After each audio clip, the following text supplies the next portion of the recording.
Recession came along, the world fell apart. Mm. And on Monday of a week, I got a call from the player that was 10% of our business. And they said, guess what? Effective Friday, this project's over. We're cutting the business with you. Okay. I said to him, don't we have a 60-day notice clause in our contract? And his response was, I'll tell you the same thing I'm telling everyone else. Get a lawyer, get in line. Oh. Hey there, friend. This is Stephanie Crevens, and you're listening to the Mid-Level Leaders Hot Mess Hotline, where we teach managers, directors, and vice presidents how to lead and think like an entrepreneur with a focus on strategy and innovation and doing the hard things when the times call for it. Today's guest is Wayne Patrick. He is currently the Chief Revenue Officer at AIS, an Indianapolis-based proactive IT consulting company. Wayne is a serial entrepreneur. He is a trusted mentor. He is a man who has lived many different life experiences and wants you to learn from his wisdom. We're going to hear today his experience as president of Professional Data Dimensions during the Great Recession and a hot mess that put that firm in hot water. Not to be cliche there, but it was some tough times. And you're going to hear about his thought process and his leadership skills that brought that company out of despair in a matter of months, not years, in a matter of months. So friends, let's dig into Wayne's story and his lessons learned from the Great Recession of 2008. Let's go.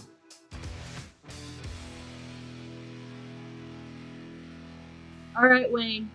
Tell me about this hot mess. Well, when you're old as me, you got a lot of hot messes you could talk about, but I chose one particular one because I think it illustrates a lot of things that are evident or elements in all hot messes. So Okay. I kind of want to talk about it. And this hot mess happened back in 2008 during the big depression, recession, excuse me. The big recession. The yes. big recession, the Great Recession. And here's how the situation kind of plays out and came together.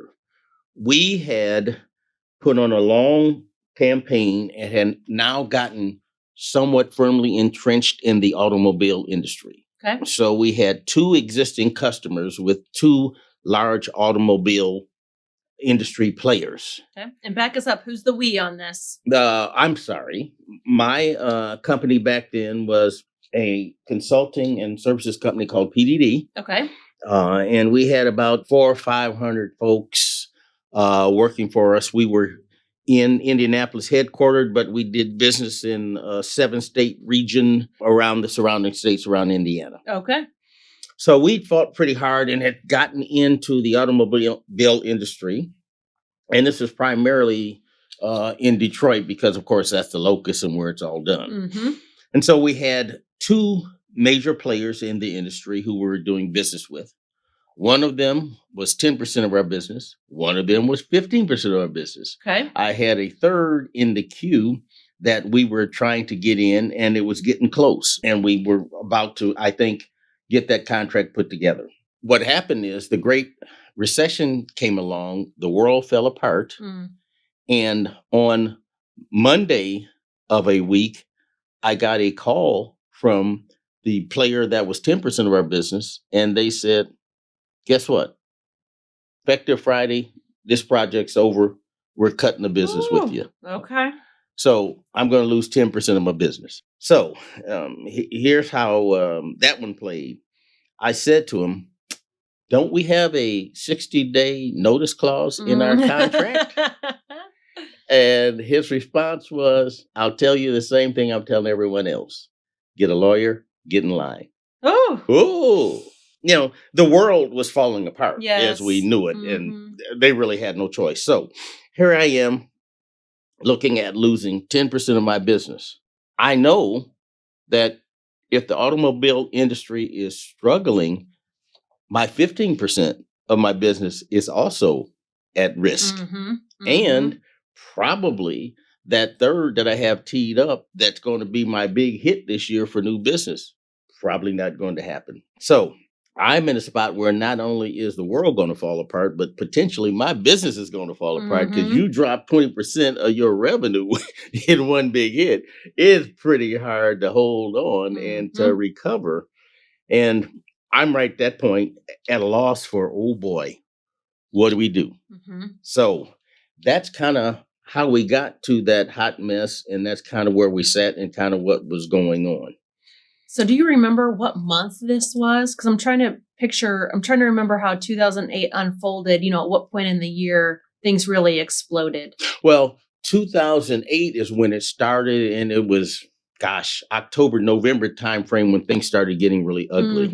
Okay. But this happened in early 2009 because it took a while for the impact. People still were thinking this wasn't going to be so bad, it's going to turn around. But finally, by early 2009, so this was March or April timeframe, spring of 2009, the world was coming. I mean, just falling apart. And it sounds like that first customer waited too long to call you.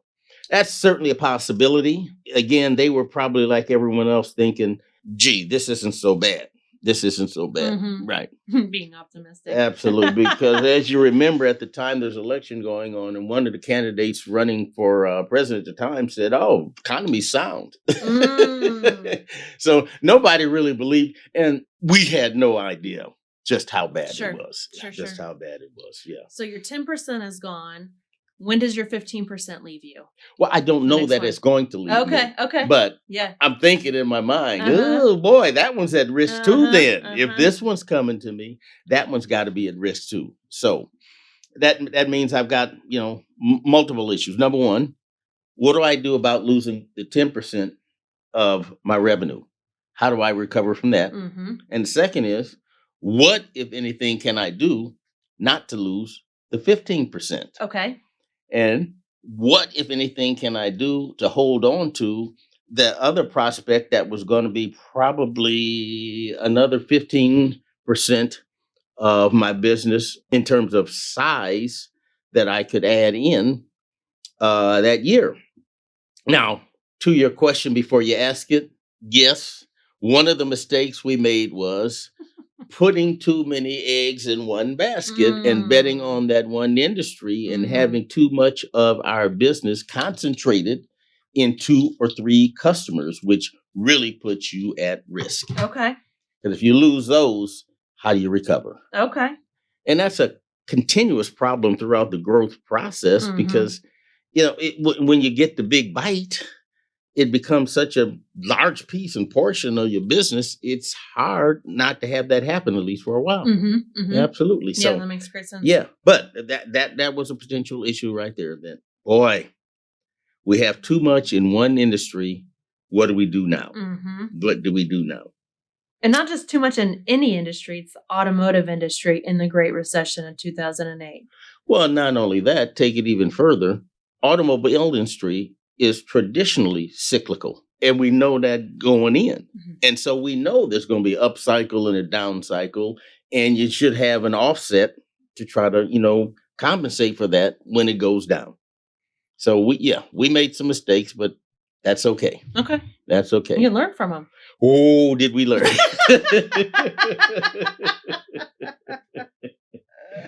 So walk us through those next months then.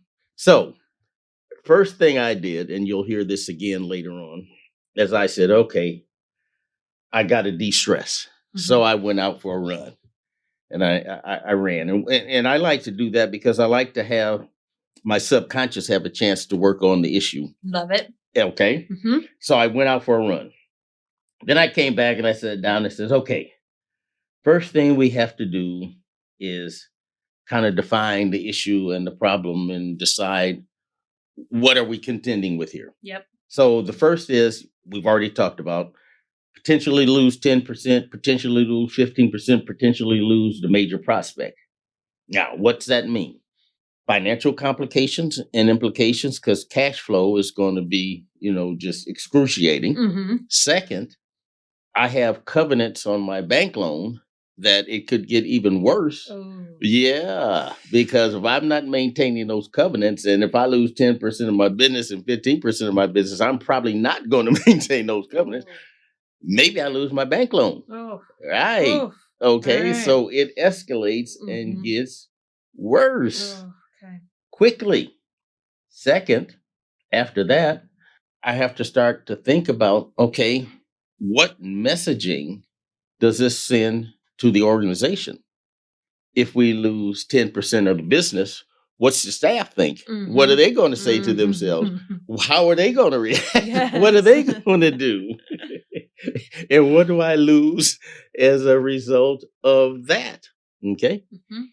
So, again, first thing we did was kind of define the problem and kind of think about what are the possible solutions. So I sat down with the CFO and my operational person, and we said, all right, first we got a financial issue. What do we do about that? Now, there's a couple of ways we can come at it. Those 30 people that constitute 30%, 10% of the business, they come off the project, I can lay them off. Okay. And so I don't take that hit. My revenue shrinks, but I don't have to carry that, expense load. But again, what's the implications to the rest of the company if I lay off those 30 people? Yes. What do they think? What are they going to say? Oh, we're already in a bad economy and he's laying people off. Uh-oh. You're not earning any friends through that. No, absolutely not. I can look at, okay, maybe some kind of partial layoff and keep some of them around. I can look at trying to hold on to all of them. And so I asked to have my CFO give me cash position. If we maintain these people, how much runway do we have? How long can we live? Because then that defines for me, how much time do I have to come up with an alternative solution, to backfill that revenue and maybe survive. Yes. And so that question becomes, do I have enough time to make that? Is that possible? Yes. Yeah. So if I hold on to them, how much runway do I have? Okay. Because payroll is probably what, 80-90% of your expenses? It's 60-70. 60-70. Okay. All right. Yeah. But if you take dropping 30 people at an average salary of about $80,000, that's a pretty hefty payroll. Yeah. I don't do mental math anymore, but that's a big number. That's a couple of million, 2.5 million or so, which breaks out to a couple of $100,000 a month. How long can you carry that, right? Oh boy.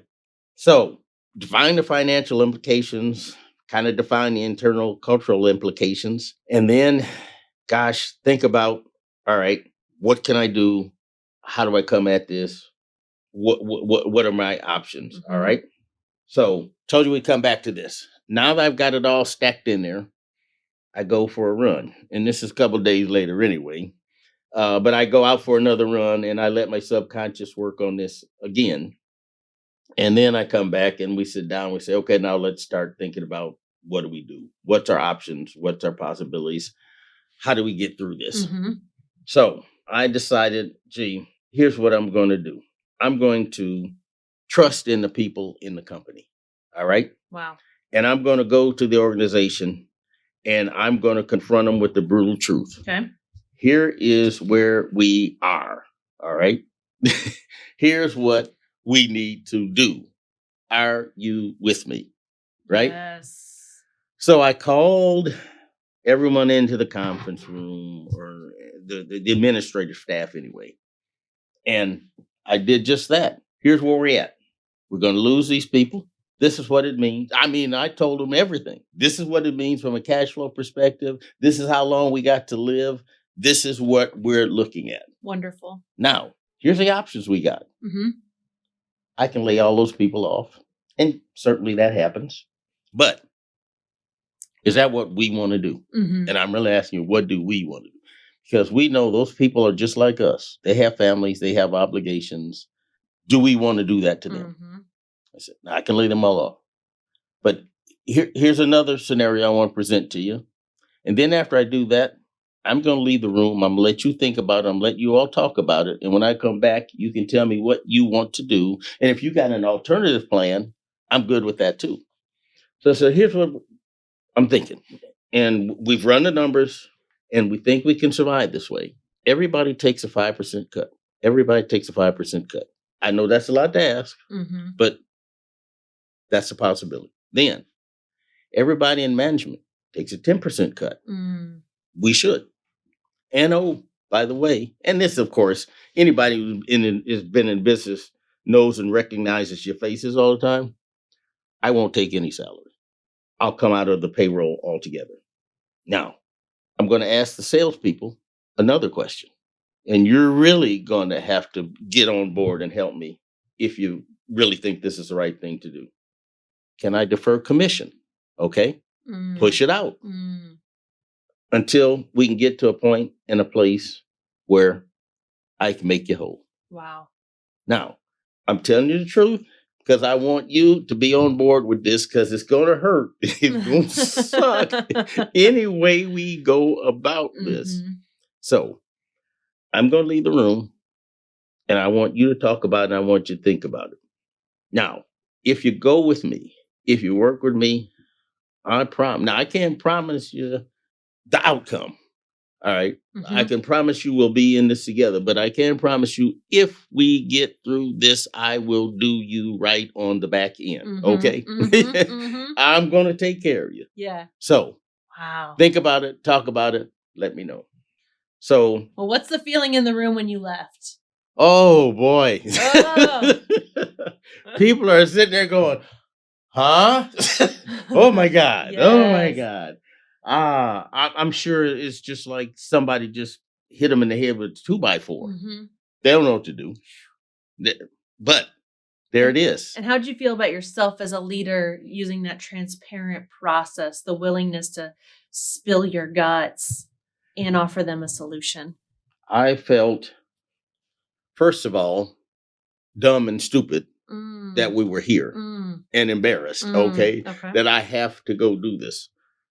But secondly, I actually, on some levels, felt good and felt relieved when I told them the truth and told them what was going on because they knew now what was going on rather than trying to guess. Yes. And so I felt good about that. I don't think they felt good. Right?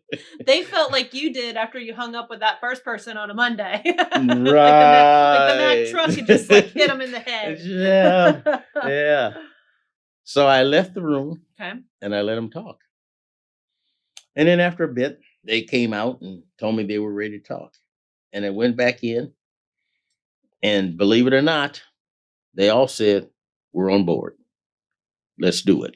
Okay. And I tell you, that might be one of the most emotional moments I've had in business because having those people believe enough in me and what we were trying to make happen, to make that kind of sacrifice, made me say to myself, we must have something right here. Yes. We must be doing something good. So we're going to make this happen. We're going to do this. So I've got goosebumps. I'm telling you. I'm telling you. Special. Yeah. And I don't mind saying and being honest about it. When I went back to my office after that, I sat down and cried. That's just, it was tough. And I felt so relieved, but I felt so good that, yeah, we're all going to be in this together and we're going to make it happen. So I actually put together, and of course had my legal folks do it, a contract with all of them. Wow. That defined, here's what we're doing. And here's what's going to happen when we get to the point where we can. And this is how you're going to be whole and how you're going to get back. So we had one major hurdle out of the way. That was the biggest piece and part of the puzzle. Okay. Then we said to ourselves, and I'd had the CFO working on it all along, let's see what we can do to find what we call cash at home. Okay. Let's look at our expenses. Let's look at what we're doing and let's figure out where in the heck can we squeeze out some more and get some more expense. So we did a couple things and we adjusted some expenses and we found some more and we found some ways to squeeze some more expense out and get us some more cash flow. And yes, by the way, we probably should have been looking at that and doing that all along. That you're not the first person to say that. Yes, being comfortable having lots of cash. Yeah. Man, can we just spend it like water? Yeah. Mm-hmm. So we found several spaces and places within the existing expenses where we could save some more, cut some more out. And so that gave us a little more airspace, a little more room. Then I went to the bank. I sat down with the bank and I told the bank the same thing. Here's where I'm at. Here's what I'm facing. Here's what I'm doing. I need your help. Can we rework the loan? Let's do this so we can push it out and you can cut my payment. I can cut my payment down and give me a little more airspace and we can last a little bit longer. Now, the bank didn't jump up and down with joy. And say, oh, gosh, yeah, let's do this. Can't wait. But because I came to and I was straight and I was honest, they said, okay, let's do this. So rework the loan. Wow. They were, at a point they understood, okay, yeah, we can try this. And that maybe helps us and salvages the relationship and the loan as opposed to saying no. And maybe, that's what pushes them over the cliff. Yeah. So the bank reworked the loan and we got a little bit more out of the cash flow. Nice. So now we're feeling a lot better and we're feeling like we just might live. I love that proactivity. I mean, can you imagine how many customers came to the bank when they were one payment away from defaulting? Absolutely. Or 30 days in arrears. Yeah, absolutely. Absolutely. The same thing that the guy told me about your boss is true of your banker. You never want to surprise your boss. You never want to surprise the banker. Okay. Love it. Let them know. We got to put that in the meme. Oh, keep them in the loop. Okay, keep them in the loop. Here's where we're at. Here's what's happening. Communicate. So now we've kind of got the immediate financial concerns and consideration under control. And we've got a plan in a way that we can hold on to that 10%, those people. Okay. Now, the next one is, what do I do? How can I stop from losing the 15%? What do I do there? So, but it's a catch-22. If I go to the customer and raise the issue and they're not thinking about it already, now they are. Oh, yeah. This is an option? Yeah, we could do that. But if I don't go to them, back to what we're just talking about, do I get the surprise next Friday? So how do you come at this? So I finally decided this customer is as smart as I am, if not smarter. And they're already thinking about it because the world is falling apart. They're looking at everything they can do anyway. I don't hurt myself by going and talking. So I went to them and had a conversation with them about where we're at. What are you thinking? What are you looking at doing? And how can I work with you to help get us through this? Back to the same thing with the bank. They appreciated that and they liked that. And be honest, the initial comment was, ooh, not sure we know how you can. Because in fact, to be honest with you, we were really just maybe about 2 weeks away from giving you notice. So I said, okay, let's think about it. Let's try to figure out how can we work through this? Because you had the need, you still need to get this done. Yeah, you can push it off, but if there's a way we can salvage it, aren't we better off finding that? So we had a couple sessions around it. And finally, what we came up with is we would share the risk. I take a hit on the rates. And because I was taking a hit on the rates, they'd be willing to extend the project longer. Because they'd done their math and all of that for how long and what it meant to them. So because I was willing to take a hit on the rates and cut the expense to them, they were willing to work with me and go a little bit longer, which buys me time. Okay. And now I've got some time to try to figure out what else I can do or how else we can come at this and make something happen. So in some ways, it was all about, kind of buying time, because we all know that, business is it's a marathon. It's not a sprint, right? Yes. And we're trying to be in it for the long haul. We're trying to be in it for the long haul. Yes. So we bought some time and we figured out, how we could hold on to that one for longer and give me some more time to figure out something else. And longer means like another quarter, another like Then that's 50% of the contract. in this case, I got a 6-month window. 6-month window. Okay. I got a 6-month window. 6 months gives me some time to think about it, figure something out, and who knows, maybe find something else. Nice. Okay. To that point, the next thing was, okay, now we got a 6-month window. We've got all these other things working. We're doing all of these things. Where do I go find some additional business and revenue so when 6 months gets here, even if I take this hit, I may be okay. So what we tried to do then was think about what industries are probably doing well, because even in the Great Recession, somebody's doing well. Absolutely. Somewhere. Absolutely. So we tried to think about and tried to figure out who right now is doing well and who should we be going after to try to get some business. And what's your sales cycle time? Well, with an enterprise customer like we're talking about, the sales cycle can be 12 to 18 months. Oh, wow. Oh, okay. Yeah. All right. Yeah. Which complicates the process. Yes. But you also try to look at and have, and I think most folks try to do this, a mix of prospects and customers. So I get some quick closes and some medium closes and some long-term closes, right? Okay. In fact, I always kind of subscribe to the singles doubles philosophy, right? Oh, what does that mean? Well, that means that Babe Ruth hit a lot of home runs, right? But he also struck out a lot. We can't afford to strike out. So we try to hit singles and doubles. Just get on base. Yeah. And if we hit enough singles and doubles, we still score runs. Yes. Now, back to the mix. That also means, though, if I'm getting on base and scoring enough runs with singles and doubles, every now and then I can swing for the fence and go for the big one.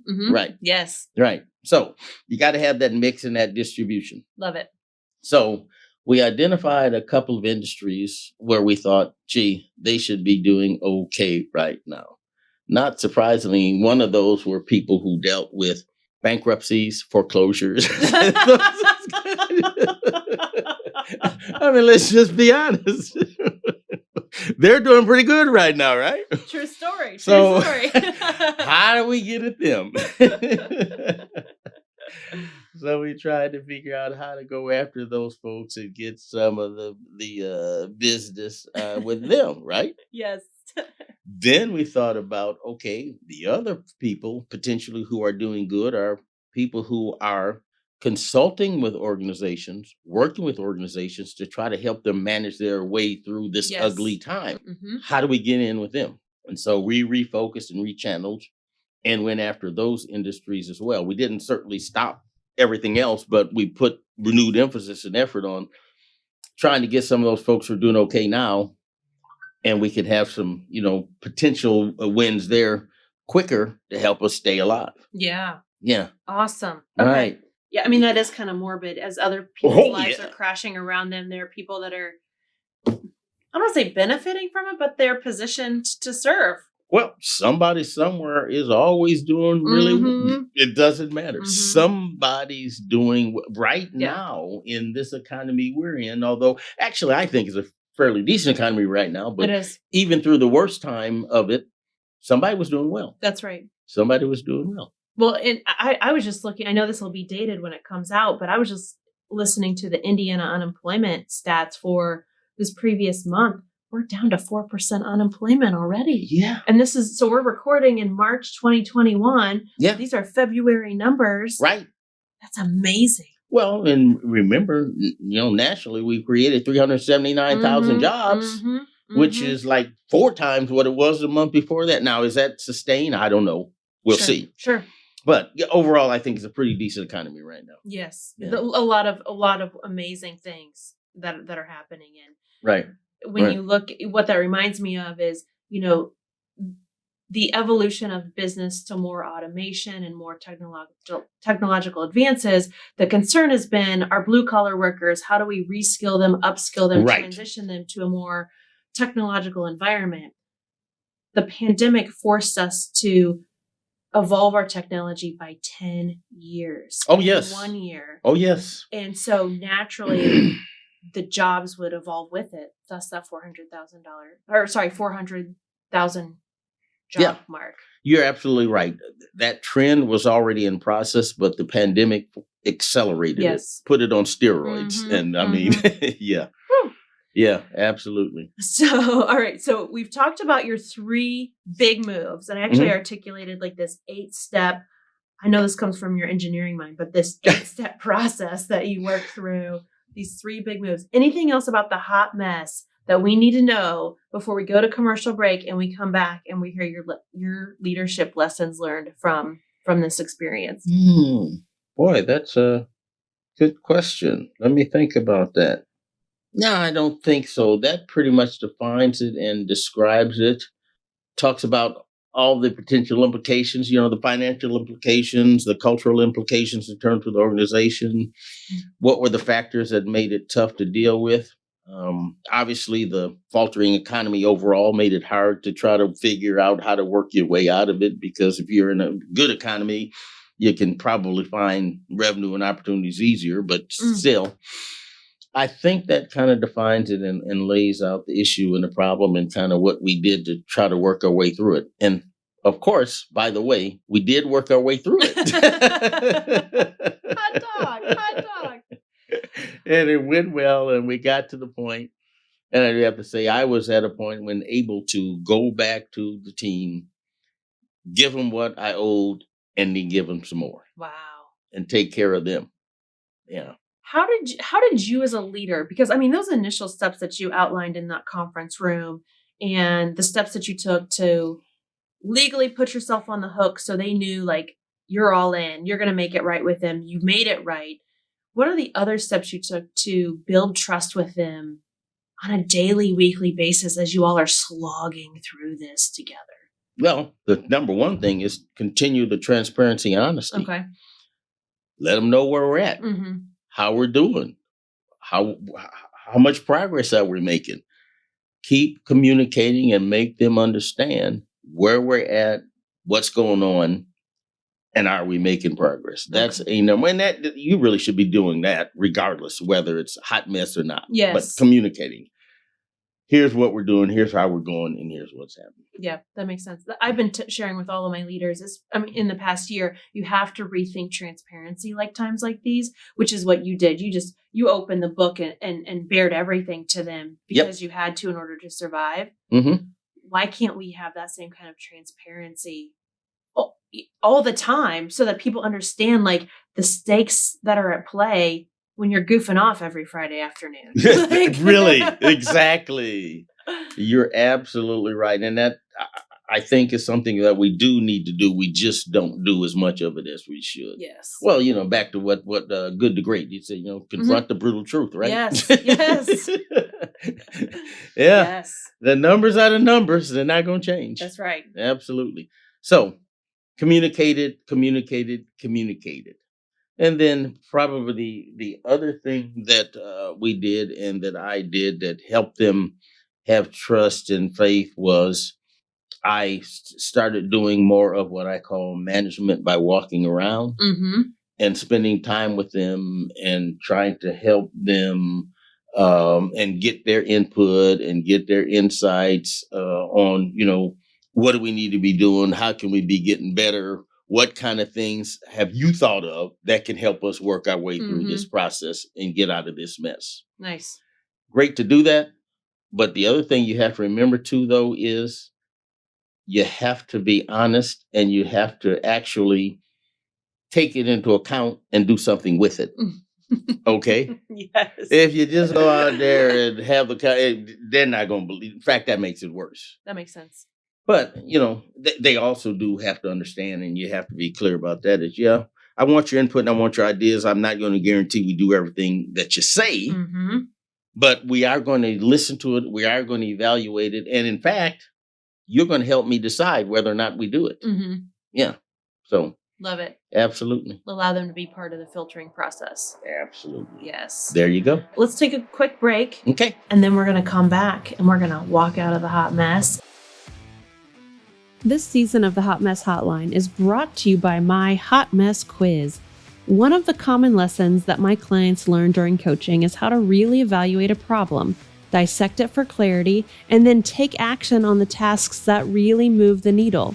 The Hot Mess Quiz can bring you that focus too. As a leader, your work life is full of, well, work. But according to Pareto, 80% of that work isn't even impactful. If you need to create growth and change, you need to focus in on what truly matters and what will drive new results. Take the Hot Mess Quiz by clicking on the link below, which is stephaniecrevens.com/Hot Mess Quiz. You know, just like this podcast promise, and this is in the real world too, what happens when people stop being polite and start getting real? That's what you're going to get in this report. It's going to be tailored to your business hot mess to tell you exactly where to focus your efforts first, and then how to bring your team along to get the change that you need to create. Go to stephaniecrevens.com/Hot Mess Quiz. Don't wait another minute to start becoming the pro troublemaker you've always wanted to be. All right. Welcome back. Thank you. So at what point did the skies open up? The future looked pretty bright. You all were able to see the light at the end of the tunnel. What happened? Oh, actually took about 6 months. And quite honestly, not all of that was because of the steps we had taken. Some of it was because the economy was starting to turn and we could see that things were going to get better. Okay. But because we had taken the steps that we had taken, we were in a position where we're seeing things start to turn for us. We're seeing things start to come back. We're in a much better position financially and from an expense perspective. And so we were actually starting to get back to the point where we were building some cash reserve as opposed to holding our breath, hoping that it wouldn't run out. It's always a great feeling. Yeah, absolutely. So after about 6 months or so, we got to the point where we could see that there was potentially going to be an end. And we started to shift gears and think about how I could begin to internally take care of the folks and how I would be able to start to restore them and help them get back to whole. Okay. And so we started to put in place a plan for that and did the same thing. Here's my plan. Here's what I'm thinking. What do you guys think? You know, so Wonderful. same thing. Be transparent. Let them know what's going on. Mm-hmm. And what was your turnover like during this time? You know what? We didn't have any turnover. Wow. Well, and not all of that was because of what we'd done again either, because the economy was so poor. Where were they going to go? Right. Yeah. But at the same time, I think it said a lot that everyone was, I know it said a lot, everyone was willing to take the amount of risk and buy-in that they did to help us get through it. So turnover was not bad at all. Okay. So what do you attribute to your success? We're 12 years out, 11 years out from that situation. What do you, looking back, what are you now able to attribute to your success then? Well, one we talked about is the transparency. Mm-hmm. The second is, I think, being willing to do the really hard, difficult things that you have to do to make it and get through. Because it's been pretty easy to, kind of throw up the hands and say, oh boy, this is overwhelming and it just not going to work. We're going to be done. Yes. It's got to, you never, ever, ever quit. Right. And so that's part of it, is the willingness and the grit, which is critical for everybody who's going to be in business. And you know that. You got to have the grit to be able to stand in there and deal with it and, take the hit. So I think that grit and that perseverance, absolutely. Yes, I love it. Yeah. What did you learn about yourself during that situation? Yeah, a couple things. One, and probably most important, you're tougher and more resilient than you think you are, and you can deal with a lot more than you think you can. Amen. Right? Mhm. If you're just willing to take the shot and take the chance, it really is true. You give up mentally, before you really need to Way and have before. to. Mhm. Yeah. Yeah. Oh my gosh. So if you So just true. you're stronger, you're tougher, and you can take a lot more than you think you can. So that probably is the number one thing that you really do have what it takes and what you need to get through it. Yeah. Yes. Oh, agreed. When the pandemic hit, gosh, it's been pretty much exactly a year ago now. It has been. I knew that for me it was a game of perseverance, and we're going to take it one day at a time. And it wasn't until about 2.5 weeks in when I got the phone call from the biggest client, we're putting this on pause. And I was like, okay, that's fine. Like this will leave my life. This will leave my work life. And I know that the next thing will come because we're ready. I'm going to put in the hard work. I don't know what that is right now. I need to go work out. I'm not a runner, but I need to go work out, clear my brain. And the next thing will come. And it did. And I grew by 65% last year. Yeah. So it's absolutely. Absolutely. Perseverance and grit. And as the book title is you can do hard things. Yes. So true. All so true. What did you learn about your team during this difficult situation?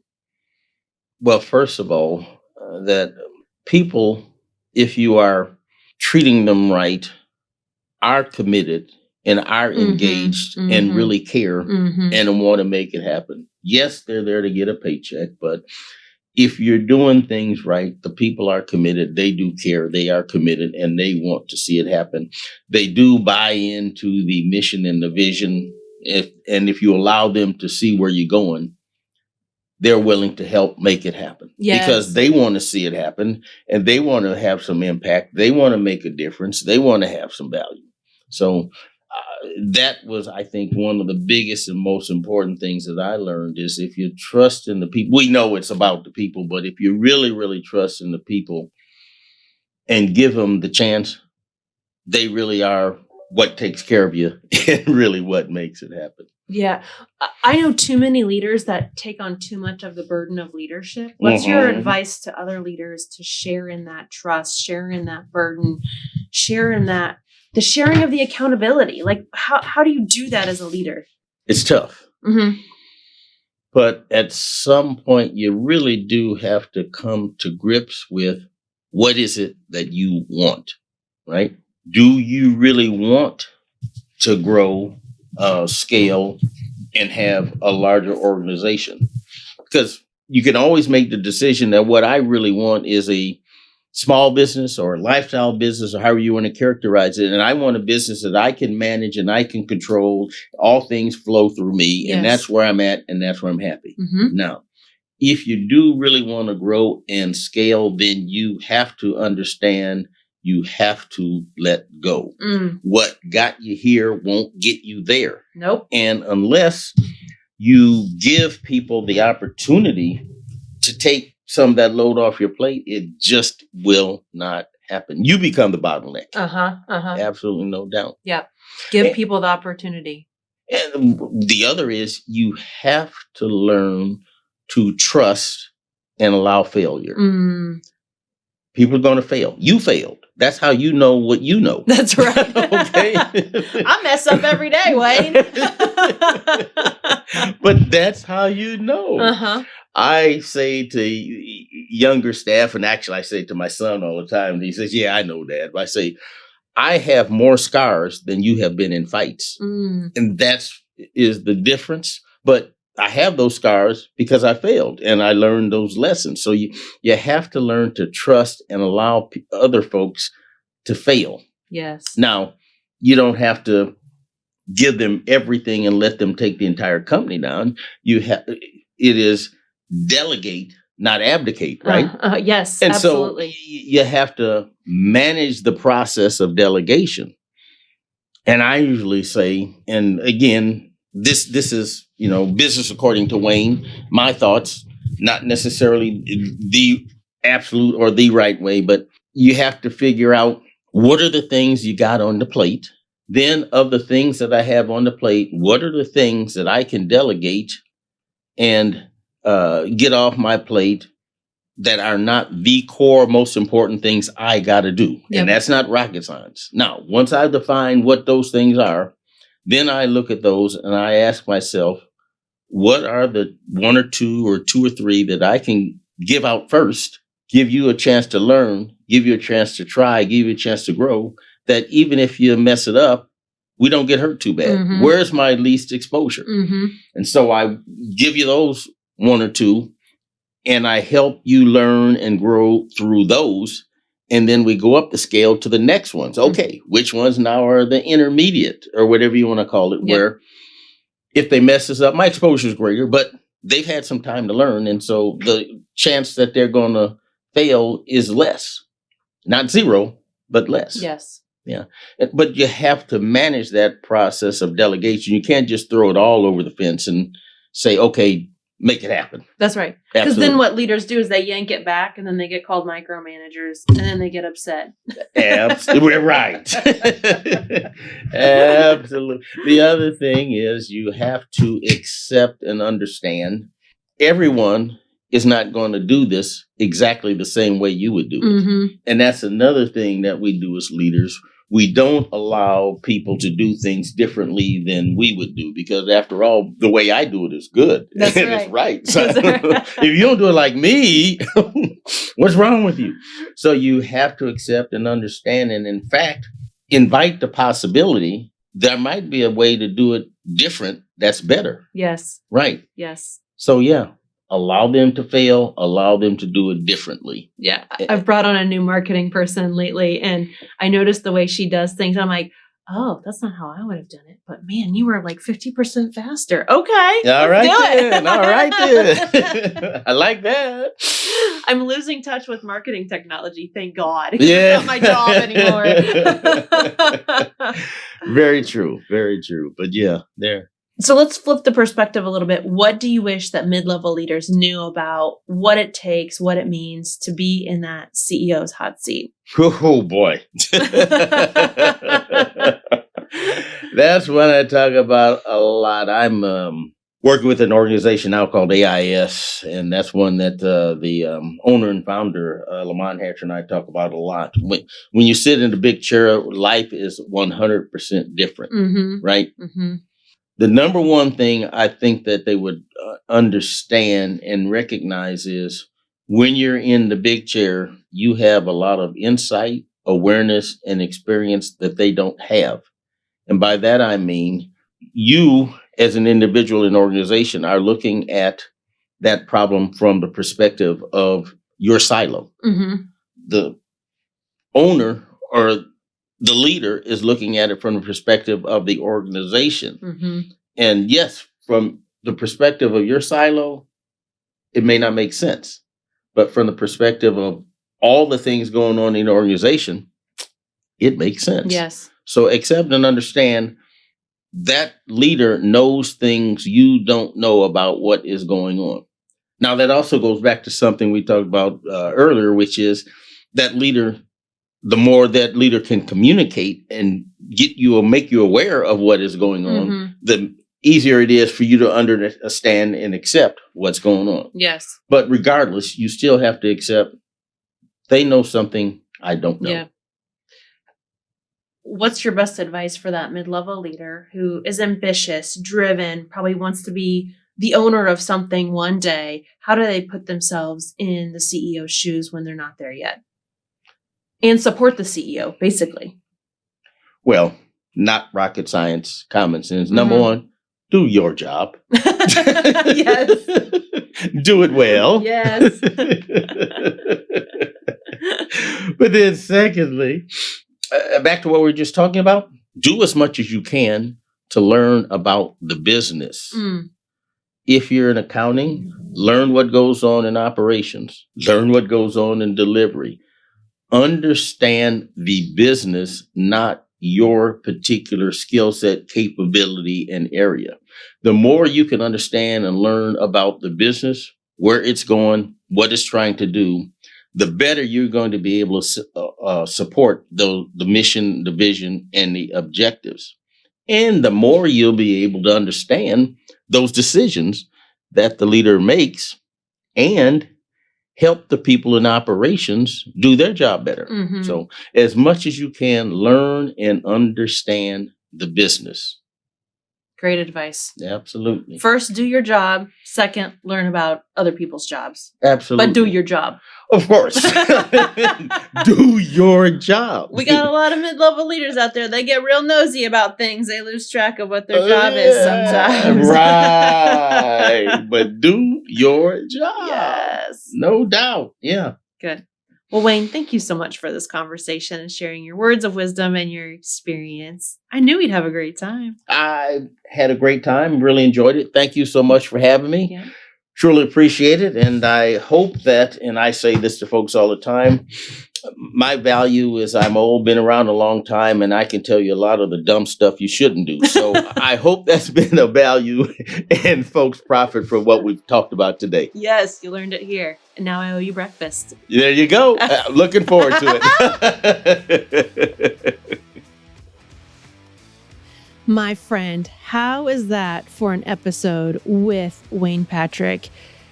Please use his experiences to your advantage. We all have things to learn the hard way throughout our careers, throughout our professions and our lives.